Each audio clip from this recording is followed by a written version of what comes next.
A produção de laranja da safra 22/23 do Cinturão Citrícola de São Paulo e Triângulo e Sudoeste Mineiro deve chegar a 316 milhões e 230 mil caixas de 40 quilos. O volume representa uma leve queda em relação à primeira projeção divulgada em maio do ano passado, mas ainda assim acima do final de dezembro.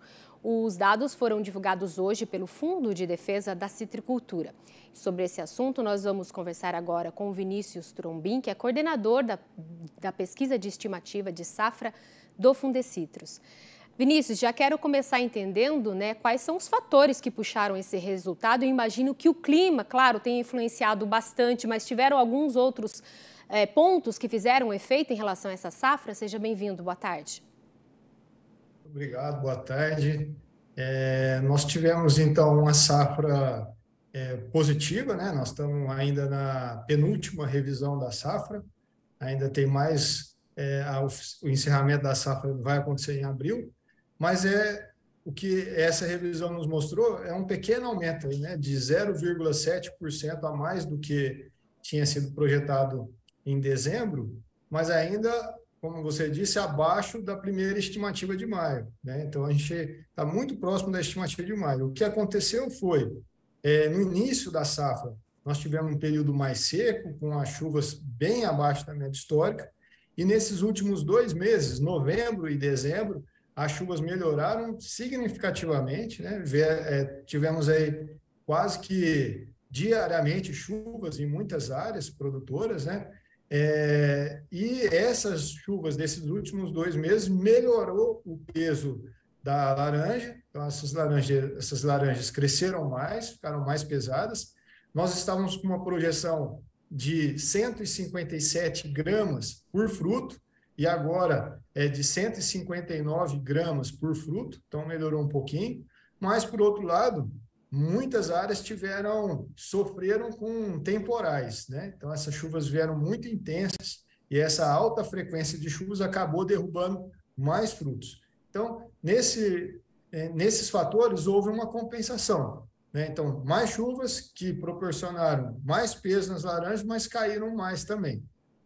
O aumento dessa safra, ele se dá por conta da laranja pera, que teve uma produtividade melhor do que a que a gente estava estimando. Agora, Vinícius, você até falou agora no final sobre essa produtividade dessa variedade de laranja, mas de termos gerais, com esse cenário, com essas condições climáticas, como ficou a qualidade dos frutos? A qualidade não é uma pesquisa que aqui do Fundecitrus a gente acompanha, mas, de maneira geral, a qualidade dessa safra é muito boa. Agora, então, em relação ao cenário para os estoques, com essa mudança, uma projeção um pouco modificada aí dessa safra, como que ficam os estoques? Também não é algo que a gente acompanha aqui no Fundecitrus, a parte de suco, né? Então, nós não fazemos pesquisa nessa área. Tá certo.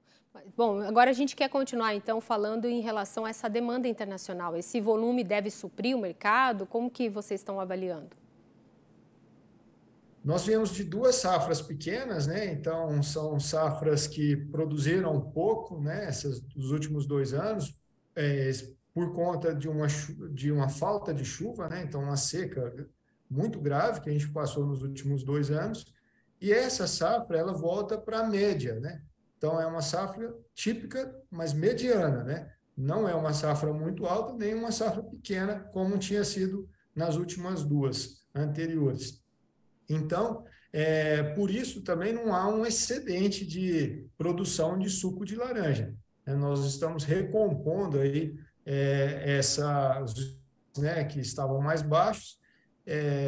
Então, é uma safra que retoma os estoques, né? Ele ajusta um pouco os estoques, mas mesmo assim não tem previsão de uma produção muito grande aí de suco de laranja, porque não é uma safra grande, é uma safra média.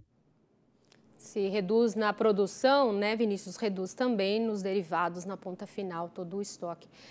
Obrigada, Vinícius. Boa tarde, bom fim de semana para você. Muito obrigado para você também.